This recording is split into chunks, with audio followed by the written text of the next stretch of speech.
Hello everyone, I'm just filming a wrap up for the Buzzwordathon, and I just want to start off with a DNF, which is How to Make a Wish by Ashley Healing Blake. And in this one, Grace comes back from a 2-week program that she was in for the piano, because she's really good at piano, to find her mom moved in with her latest boyfriend, and the boyfriend has a son, Jay, who Grace has a past with, and her friend Luca comes back to visit her, and he has Ava with him, and her mom just died, and Grace and Eva form like a friendship that could possibly be more than just a female romance. And I DNF'd at 136 pages because I just couldn't feel the story for some reason, and I didn't want to pull myself into a reading slump, so I thought I'd better stop and pick up something else. I might try to pick this up again sometime later, but not at this time. I also picked up the group book, When the Sky Fell in Splendor by Emily Henry. I'm giving this one 3 stars. I feel like this would be a very polarizing book when people either love it or hate it. It is a sci-fi book. For me, what redeemed it up to a 3-star was the friend group. The friend group is amazing. You can tell there's so much love between them. There's secrets, but it doesn't matter because they'll fight for one another to save their lives. And in this one, something happens one night in the sky, and it changes them, and they have to figure out how it changes each one of them, and how to deal with it, and how to save the world. And it's really interesting. There's complex relationships and problems, and that part was good, but like I said, just 3 stars for me. I also picked up What We Saw, and this one is about a story about rape and people staying silent about the event instead of speaking up, and like a group silence. And this was based on real events, and it is tough to read about, but I think it should be recommended for like high schoolers and college students, and just making you realize that it's the right thing is to do is to speak up no matter the consequences. And the main character in this one is Kate, and she got really drunk in a party one night, and Ben, her soon-to-be boyfriend, takes her home and then comes back to get his vehicle. She doesn't know if he was involved or not, but 4 boys, his teammates, are accused of the rape, and 2 of them are his best friends. So, will he remain silent or speak up? It's a really good read. I believe I gave this one 4 stars. From there, I read This Is How It Happened by Paula Stokes. In this one, Genevieve wakes up after being in a coma to find out she was in a car accident with her boyfriend Dallas. And Dallas is a YouTube sensation and a singer, famous singer, and he dies. So she wakes up and has to find out what happened with the accident because she lost her memory, and how to cope with grief.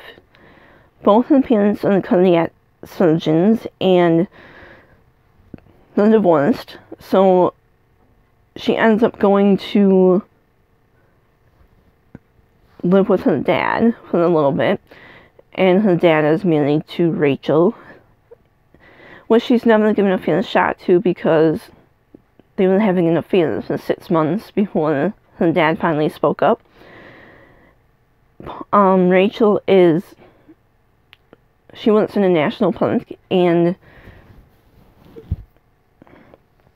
Genevieve decides to volunteer there, and it helps.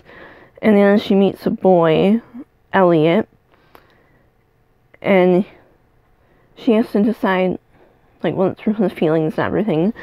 And if I forgot to mention, this is also a book about online shaming, because even though she deletes her account, she goes on there, and there's so many comments about the guy because it was a head-on collision. The other guy has a history of drunk driving, and he was driving recklessly that night, and people are shaming him and saying that he should kill himself, that he should be punished.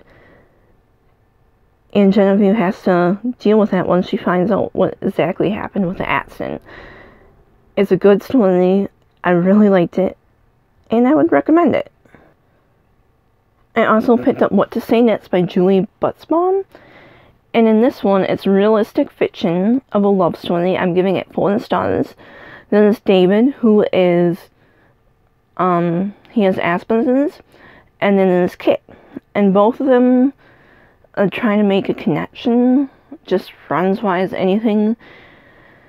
When we pick up in this story, Kit just lost her dad in a car accident, and she's trying to pick together the pieces of herself, and then she finds out her mom had an affair before her dad died, and she's just trying to handle all of that.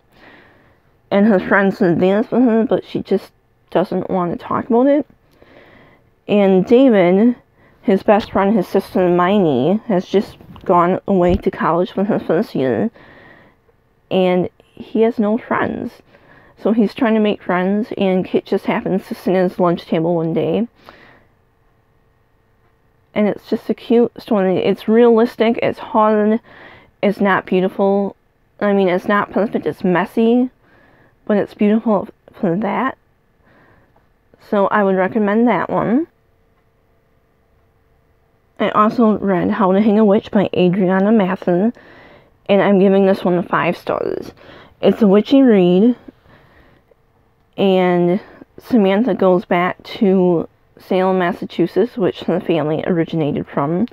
Her dad is in a coma. She goes back with her stepmom, Vivian, and the town seems to hate her because she's caught up in a curse. And once she moves to town, all the descendants' families are in town, and the curse starts causing death. And she's trying to figure out how to stop it. And there's a ghost that she sees,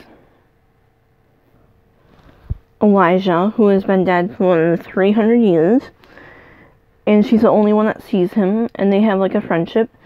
There is a great mom and son next door, and they're so welcoming, and she starts realizing that she doesn't know who she can trust, if they're all just playing her or what. It's not perfect, but for me, I love witchy reads, so I really want to buy this book and have it on my shelf. I didn't quite finish Little Fighters Everywhere by Celeste Ng, and for me, I really want to read it because it's becoming adapted, and I'm really enjoying it so far, and I hope to finish it by the end of the month.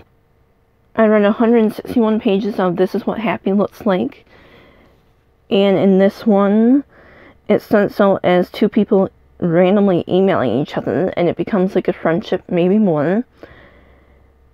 And the guy, Graham, is a celebrity, and he comes to her town to film a movie with the sole purpose of meeting her.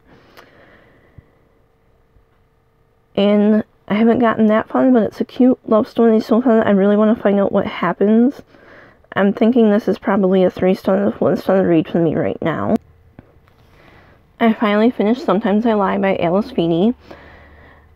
This is another polarizing book. I think people are either going to like it or hate it. And it's like a thriller, I guess you could say. I'm giving it 2 stars. For me, in thrillers, I have to have a likable main character. And for me, she was unlikable. And there are plenty of twists in the story for a short book of like 259 pages. But I just had to pull myself to read it. And maybe if I read it in one short sitting, maybe I would have liked it a little bit more. But now I can film another thriller wrap-up. And I finished After I Do by Taylor Jenkins Reid. I read the last 212 pages. And in this one, Ryan and Lauren have been together for 10 years, and they decide to, well, the first 70 pages of them establishing a relationship, the love for each other. And then in the knit section, they realize that they have fallen out of love with each other. And they decide to take a year off from each other with no contact and come back after that year to see if they should stay together or not. And, oh, it just gave me all the feels. I think this is tied as one of my favorite books with One True Loves. Well, I might even like this one a little bit better than that. This is only my third Taylor Jenkins read, but it definitely will not be my last. And I just could not put down the last, like, 150 pages for sure. I just had to know how it ended, and I didn't want to cheat either. But it just gave me all the feels. I highly recommend it. And I also read 40 pages of The Winter's Crime, which is the second one in the trilogy. I was hoping to finish it this week, but life happened. I just didn't have enough time to read as I wanted to, but all that being said, I still read 2,429 pages, which is amazing. But I hold myself to these incredibly high standards, and I get mad at myself when I don't read as many books as I possibly humanly can. But I could tell that if I do force myself to continue to read like this, I will read into a slump. And I don't want that to happen either, but I know as the weather gets nicer in Wisconsin where I live, that I will read less and less books, and then I'll pick them back up in the fall again. So I can't be mad at myself. The weather's starting to turn nice. I'm outside a little bit more. I have a full-time job. I have an eBay business. So reading's just my hobby. And I need time to breathe and get out and socialize and do other things. Alright. That's my wrap up. Thanks for watching. Have a great day. How's your reading going? I have a ton of books to finish before the end of the month. We'll see how many I actually get done. Alright. Have a great day. Bye.